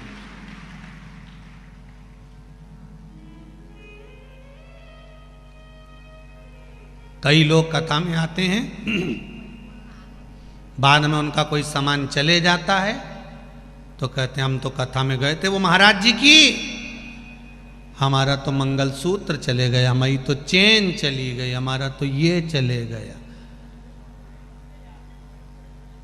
तो ऐसा चक्कर मत पाड़ना, ना जजमान पर नाम आए ना शिव पुराण पर नाम आए। इसलिए यहाँ जो भी आए या चेन और ये फालतू का सामान का चक्कर में ये मत कह देना कि हमारा कथा में गए थे तो ये चले गया। यहाँ से जाने के बाद तो ये की बात मुंह से निकलना चाहिए, जब से शिव पुराण की कथा सुनी हमारा दिल चले गया। तो बात नहीं तो मालूम पड़े कि बताओ हम तो कथा में गए थे ने, कई लोग बोलते होते हमारी चप्पल चली गई, भगवान ढूंढे पड़े।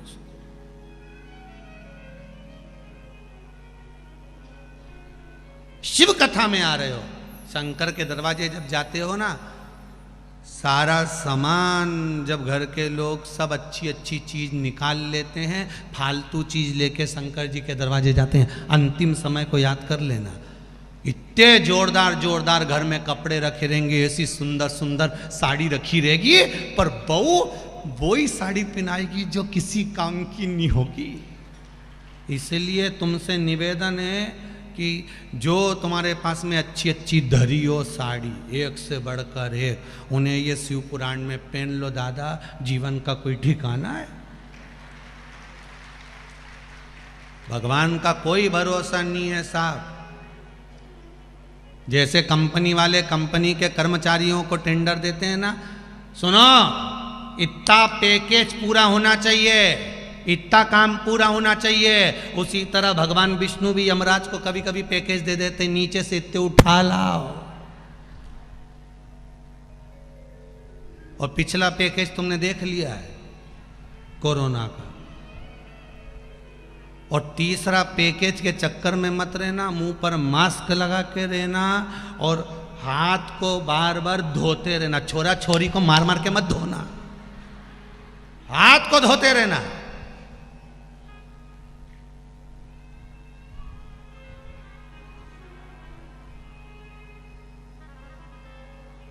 प्रयासरत रहो। और कल से जितने भी कथा में आओ ना, तो मुंडा सबके पास है कि नहीं मास्क? बोलो जम के जरा। जिसके पास नहीं हो वो हाथ हिलाओ, जिसके पास नहीं हो। मास्क नहीं हो जिसके पास घर पे, वो हाथ हिला देना। नहीं है? हाँ, पड़ोसन के घर पे होंगे 3-4।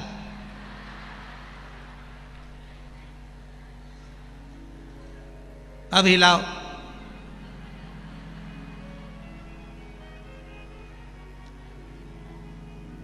अब देखो किसके पास मास्क नहीं है।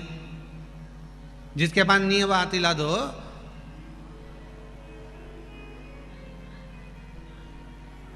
सबके पास है?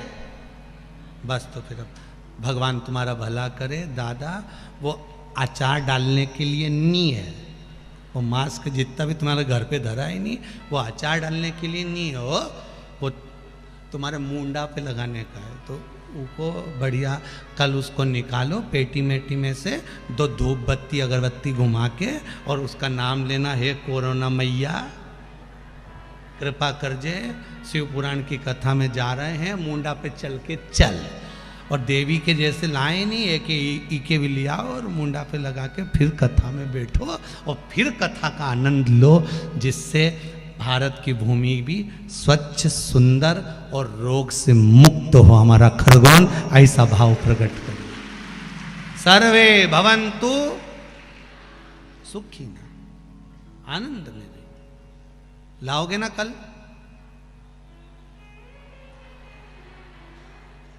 लाना चाहिए, इसका प्रयोग करो। देखो कोई तुमसे नहीं कहेगा कि अब तुम ये करो कि वो करो, ये अपनी सेफ्टी है, अपने को करना है सब। हर हर महादेव। केतकी के पुष्प को और ब्रह्मा जी गौ माता को लेकर चल दिए। एक रोटी के चक्कर में झूठ बोल दिए है गौ माता, एक सुगंध के चक्कर में देवताओं के चरणों में चढ़ने के चक्कर में झूठ बोल दिया केतकी का पुष्प। और आए भगवान विष्णु के सामने, ब्रह्मा जी आए तो भगवान विष्णु से पूछा, नारायण प्रभु क्या आपको भगवान के चरण मिले? भगवान विष्णु ने सत्य कह दिया। स्कंद पुराण में लिखा है, भगवान नारायण ने एक बार शंकर जी के सामने सत्य कहा कि मुझे भगवान शंकर के चरण नहीं मिले।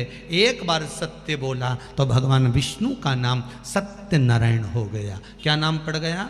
सत्यनारायण।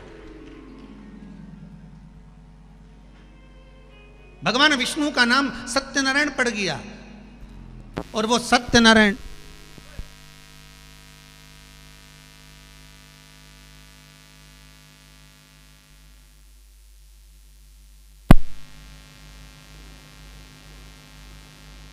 राधे, भगवान विष्णु का नाम सत्यनारायण पड़ गया और भगवान विष्णु का नाम जब सत्यनारायण पड़ा, उस दिन से लेकर आज तक भगवान सत्यनारायण का स्मरण हो रहा है। सत्यनारायण, बोले सत्यनारायण भगवान की जय। भगवान विष्णु का नाम सत्यनारायण पड़ गया। इतने में भगवान नारायण ने पूछा, ब्रह्मदेव क्या आपको भगवान शंकर का सिर मिला है? ब्रह्मा जी बोले हाँ मिला है। इतने में आकाशवाणी हो गई शिवलिंग में से, ये ब्रह्मा झूठ बोल रहे हैं, ब्रह्मा झूठ बोल, ब्रह्मा झूठ बोल रहे हैं। हाँ, जैसे ही कहा ब्रह्मा झूठ बोल रहे हैं, तब ब्रह्मा जी ने कहा अगर आपको विश्वास नहीं है तो केतकी के पुष्प से पूछ लीजिए कि मुझे शीश मिला कि नहीं मिला। केतकी के पुष्प ने जवाब दिया भगवान विष्णु को, भगवान नारायण को, प्रभु ब्रह्मा जी को शीश मिल गया। फिर आकाशवाणी हो गई उस शिवलिंग में से कि यह केतकी का फूल झूठ बोल रहा है। ब्रह्मा जी ने कहा आकाशवाणी भी तो झूठी हो सकती है।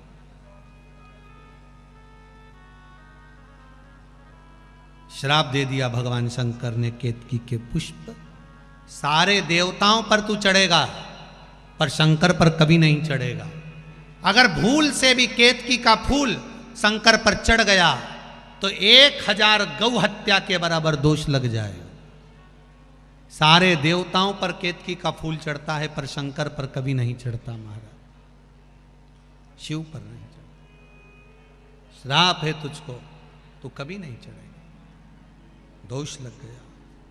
ब्रह्मा जी ने कहा अगर विश्वास ना हो तो गौ माता से पूछ लो। गौ माता से कहा गौ माता बोलो क्या ब्रह्मा जी को शंकर भगवान का शीश मिला? इतने में गौ माता ने कहा हाँ ब्रह्मा जी को शंकर भगवान का शीश मिला। भगवान शंकर की आकाशवाणी हुई कि गाय झूठ बोल रही है। गौ माता तू जगत की माँ होकर तू झूठ बोल रही है? हे गौ माता मैं तुझे श्राप देता हूं गौ माता, तेरा पूरा शरीर पूजा जाएगा पर तेरा मुख अपूज्य माना जाएगा, तेरा मुख अपूज्य रहेगा। हिंदू धर्म में कन्यादान, वस्त्रदान, मुद्रादान, स्वर्णदान, अन्नदान, सारे दान आगे से होते हैं। हिंदू धर्म में केवल एक दान है गौदान, जो पीछे से होता है, गाय की पूंछ पकड़कर किया जाता है क्योंकि गाय ने झूठ बोला था। हिंदू धर्म में सारी परिक्रमा आगे से होती है, मंदिर की, देवालय की, देवताओं की सारी परिक्रमा आगे से, पीपल, आंवला, जितने वृक्ष हैं सबकी सबकी परिक्रमा आगे से होती है। पर हिंदू धर्म में केवल एक परिक्रमा है, वो है गौ माता की। वो परिक्रमा गाय के पीछे से चालू होकर पीछे पर विराम होती है, पूंछ से चालू होती है और पूंछ पर विराम होती है। गाय की परिक्रमा कभी आगे से नहीं होती। क्यों? क्योंकि ये झूठ बोली। ब्रह्मा जी ने भी झूठ बोला, शिव जी को क्रोध आया, शंकर भगवान ने अपने पैर के अंगूठे का नख तोड़ा, फेंका, उस नख को तोड़कर फेंका।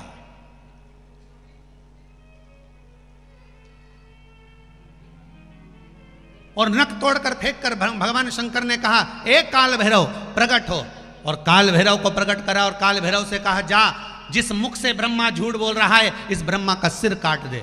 काल भैरव ने अपनी चीटी उंगली का नख तोड़ा, जो फेंक के मारा, ब्रह्मा जी का शीश कट गया। शीश कटा हुआ लुढ़कता गया, तो भी ब्रह्मा झूठ बोलते जा रहे हैं कि यह आकाशवाणी झूठी है, आकाशवाणी झूठी है। शीश लुढ़कता गया, लुढ़कता गया, लुढ़कता गया।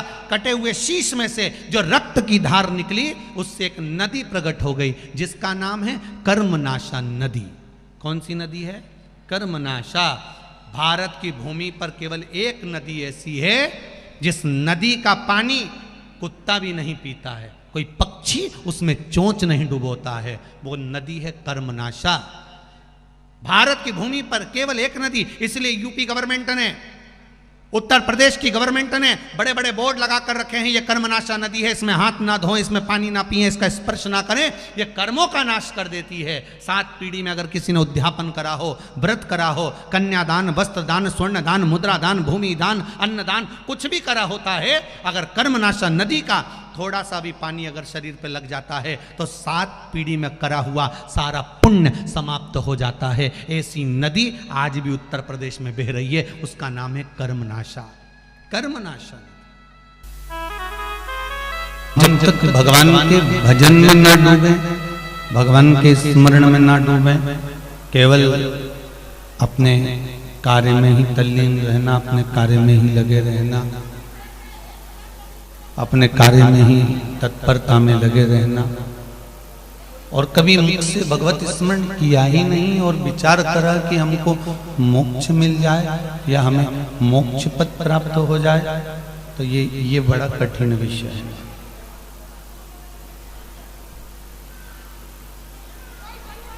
शास्त्र कहता है कलयुग केवल नाम धारा और सुमर सुमर नर उतरहि पारा। कलिकाल में नाम की आधारशिला को लेकर, नाम के आधार को जोड़कर, नाम की आधारशिला को तत्परता में धारण कर कर हम किसी भी कार्य में उतर जाएं, वो कार्य हमारा सफल होता है। आपको भी कहा है, पहले भी कहा, आज फिर कहते हैं कि आप किसी भी कार्य में, रिटर्न ये दोनों नहीं चल रहा, किसी भी कार्य में आप उतरेंगे, आप किसी भी कार्य में तत्पर बनकर, अग्रण्य बनकर अगर जाते हैं या तत्पर बनकर आगे बढ़कर भगवान की भक्ति की ओर अग्रण्य होते हैं, तो भगवान मिलता जरूर। राम राम रटते रहो जब तक घटो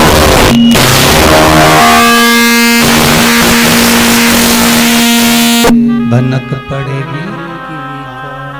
भगवान का नाम लेते रहो, भगवत स्मरण करते रहो, भगवान का भजन करते रहो, नाम जाप जपते रहो, नाम कीर्तन करते रहो, कभी तो परमात्मा के कानों में शब्द पहुंचेगा।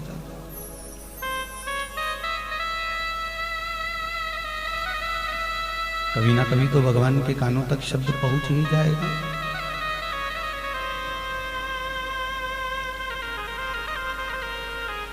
कल भी कहा था, आज फिर कहते हैं, कोई जरूरी नहीं है कि आप शिव को ही भजो,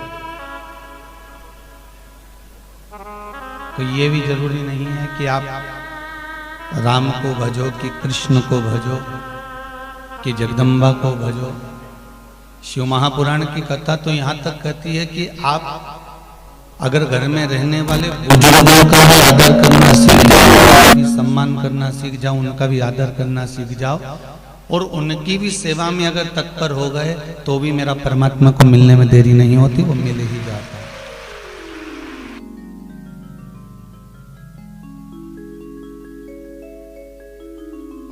है, में देरी नहीं है।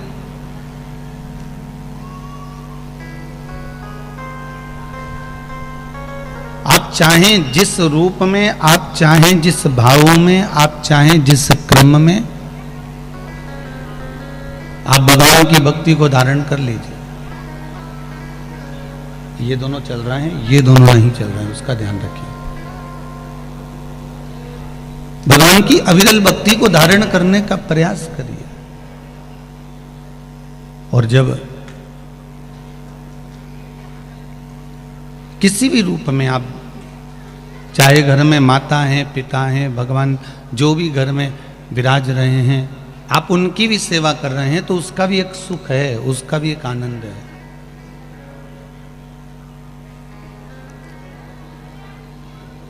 शिव महापुराण की कथा कहती है, महाराज श्री गणेश जी महाराज का नाम तो प्रसिद्ध हुआ ही इसलिए है क्योंकि उन्होंने अपने माता पिता की सेवा कर ली।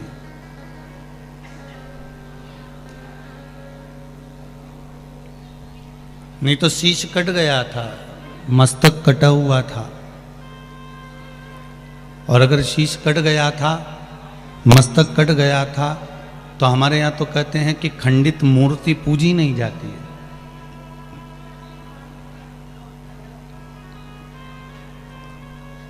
अगर शीश कट गया, मस्तक कट गया, तो फिर गणेश जी की पूजन प्रथम गिनती में कैसे आ गई? क्योंकि उन्होंने एक कार्य बड़ा प्रबल करा था, एक काम अच्छा करा। क्या करा था? उन्होंने अपने माता पिता की सेवा करी थी, अपने माता पिता की परिक्रमा करी थी।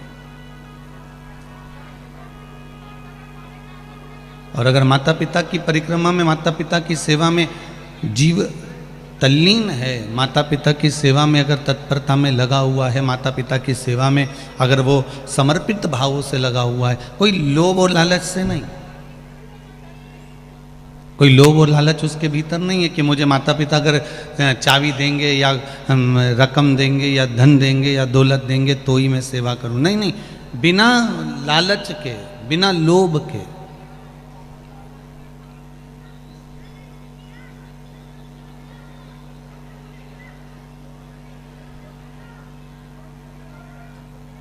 बिना लोभ और लालच के अगर हम भगवान की सेवा कर रहे हैं या बिना लोभ और लालच के हम अपने माता पिता की सेवा कर रहे हैं तो उसका हमको फल जरूर मिलने वाला है। वो माता पिता भले वो कुछ दें चाहे ना दें, पर आप अगर किसी जीव की सेवा कर रहे हैं, माता पिता की सेवा कर रहे हैं, गौ माता की सेवा कर रहे हैं, संत ब्राह्मण साधुजन गुरुजन की सेवा कर रहे हैं, तो आपको उसका लाभ मिलेगा जरूर, उसका लाभ अवश्य प्राप्त होगा। ठीक है, उसका लाभ आपको मिल जाएगा।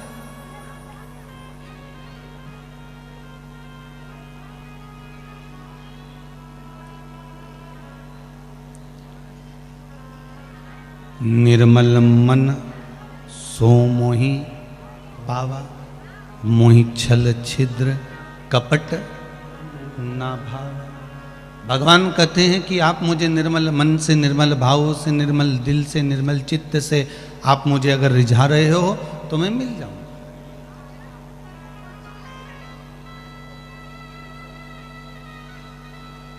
मेरी प्राप्ति आपको हो जाएगी।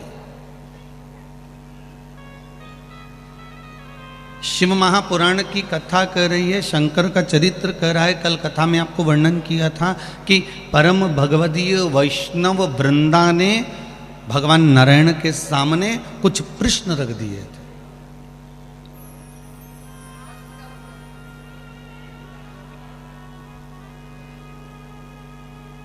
और कोई परम भगवदीय वैष्णव ही होता है जो किसी मार्ग तक लाकर छोड़ देता है। जैसे यहाँ जो खरगोन में कथा चल रही है, वैष्णव शिव महापुराण की कथा चल रही है। इंदौर में चल रही थी वो अहिल्या शिव महापुराण की कथा थी।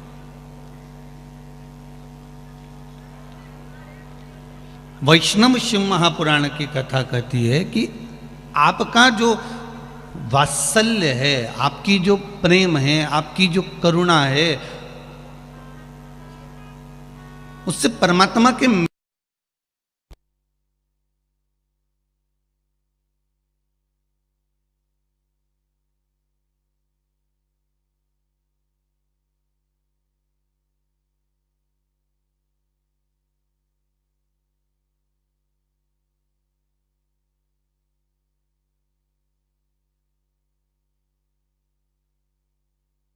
प्रश्न अपन कल श्रवण कर रहे थे। पहला था कि जब पत्नी इतना भजन करती है, पत्नी इतना व्रत करती है, साधना करती है, तप करती है, पूजन करती है, तो फिर परमात्मा उसके पति के प्राण क्यों ले लेता है? सुना था ना कल अपन ने प्रश्न का उत्तर। और दूसरा प्रश्न वृंदा ने करा था कि यदि नारी जिस समय प्रसव पीड़ा में रहती है, बच्चे को जन्म देती है, उस समय पर उस नारी के साथ, उस स्त्री के साथ कौन होता है, वो प्रसंग वर्णन किया।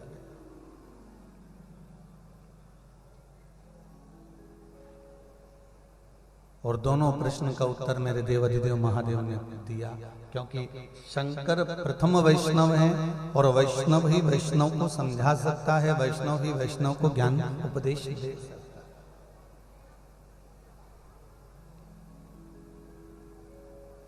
एक बहुत सरल वाली बात बताएं, कल भी कथा, पहले भी इंदौर की कथा में कहा था, पड़ोसी को, पुत्र को, पति को, पत्नी को, इन चार को समझाना सबसे बड़ा काम है। अच्छे से अच्छा विद्वान भी, कितना भी ज्ञानी से ज्ञानी विद्वान होगा ना, तो भी अपनी पत्नी को नहीं बता सकता, समझा नहीं सकता। वो कहेगा कि आज एकादशी है, जब तक पत्नी 4 जगह फोन लगा कर नहीं पूछ लेगी, पड़ोसन से नहीं पूछ लेगी, तब तक वो एकादशी नहीं करेगी, चाहे वो माथा बड़ी, चाहे वो कितना भी माथा बड़ी के लिए वो नहीं करेगी तो नहीं करेगी। तीज का व्रत जब भी करेगी जब उसकी पड़ोसन बोले, चतुर्थी का व्रत वो जब भी करेगी जब उसके आसपास के मोहल्ले के लोग 2-4 बोल दें, हाँ कल चतुर्थी है या परसों चतुर्थी है या तीज है या दशमी है या पंचमी है या छठ है, वो तब करेगी। और पति इतना बड़ा विद्वान, इतना बड़ा आचार्य, इतना बड़ा शास्त्री, इतना बड़ा ज्योतिषी, वो सब कुछ बता रहा है कि देखो इतनी वजह से लगी, इतनी वजह हटी, इतनी वजह से तीज लगी, इतनी वजह से चतुर्थी लगी, इतनी वजह से दूज लगी, इतनी वजह से एकम लगी, इतनी वजह से एकादशी लगी, पर उसको कोई फर्क नहीं पड़ता। वो उसने मना कर दिया कि मैं कर लूंगी मेरे हिसाब से हो। और फिर पड़ोसन के यहाँ गई और उसने पूछ लिया, क्यों ना तुम एकादशी कब कर रही हो? तो क्या मैं तो परसों के दिन करूंगी। तो क्या लोग तो कल कर रहे हैं, तो क्या मैं तो परसों करूंगी। क्यों? मैंने सुना है कि परसों एकादशी इतनी बजे लगेगी, उतनी बजे से। तो उसने कहा ठीक है, मैं भी परसों ही करूंगी। अब पति बोल रहा है देखो आज एकादशी है, कल एकादशी है, कर लो। तो कहना नहीं नहीं मैं तो परसों ही करूंगी। अब वो प्रयास,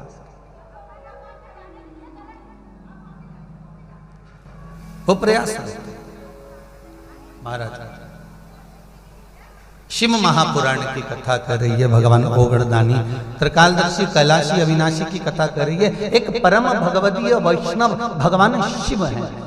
प्रथम वैष्णवों की गिनती में अगर कोई आता है तो मेरे ओगड़दानी, मेरे शंकर आते हैं। इसलिए मेरे ओगड़दानी, मेरे शिव, मेरे भोलेनाथ, मेरे शंकर प्रथम वैष्णव बनकर, प्रथम वैष्णव की गिनती में आकर एक वैष्णव को, एक वृंदा जो भगवान नारायण की परम भगवदीय जीव है, ऐसी वृंदा को ज्ञानोपदेश दे रहे, समझा रहा।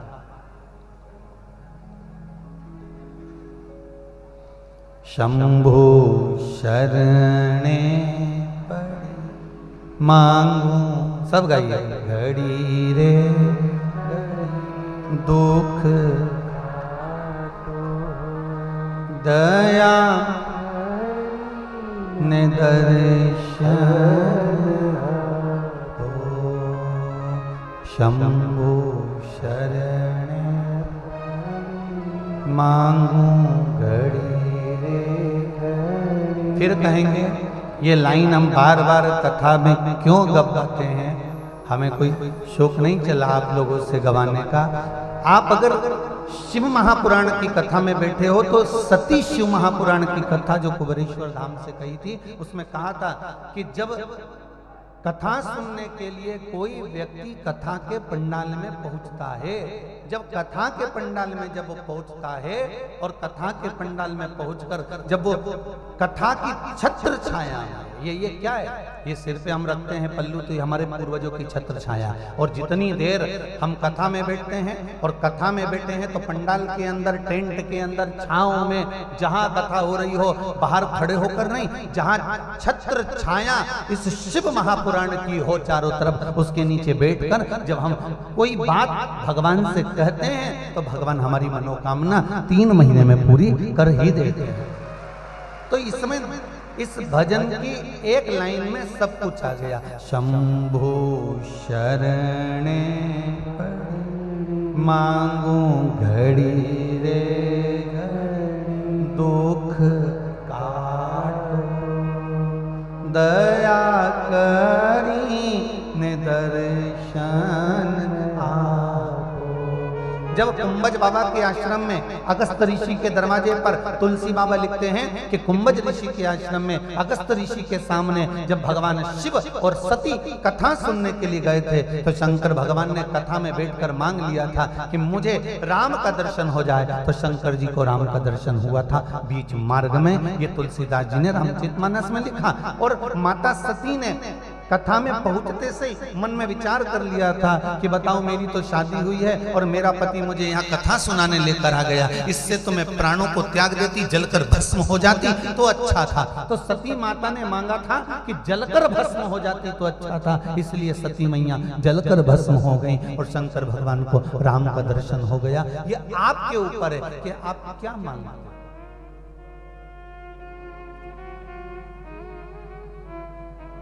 शिव महापुराण में जब भी जाओ तो एकदम निर्मल भाव लेकर, निर्मल चित्त वृत्ति लेकर आप भगवान के दरवाजे पर पहुंचो और भगवान से आप कुछ मांगो तो वो केवल एक विश्वास की आपके चरणों में मेरा मन लगा, आपके चरणों में मेरा चित्त लगा।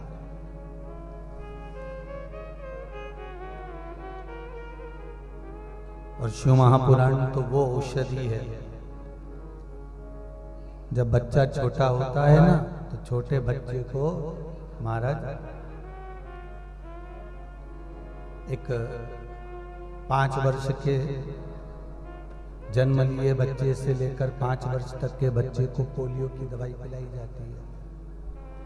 पिलाते हैं पोलियो की दवाई क्यों पिलाते हैं कि बच्चा पोलियो से ग्रसित, हाथ पैर से विकलांग ना हो।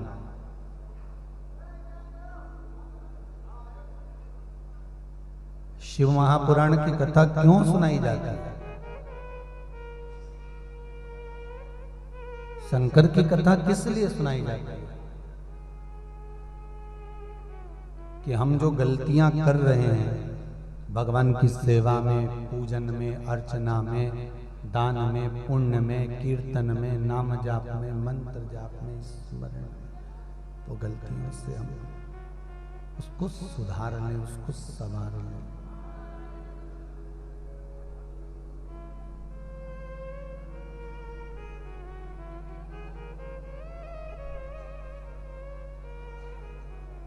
एक और अच्छी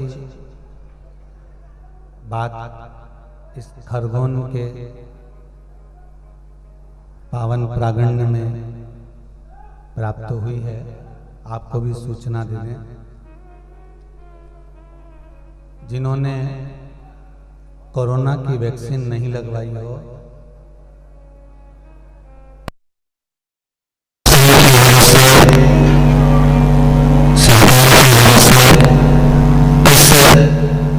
ब्रजपुरा कॉलोनी के पावन प्रांगण में एक कैंप भी लगाया गया है कि कथा सुनने आओ तो जी के नी लगी हो, ओके दोनों तरह की लगवाओ, शिव पुराण की भी और वो वाली भी, दोनों।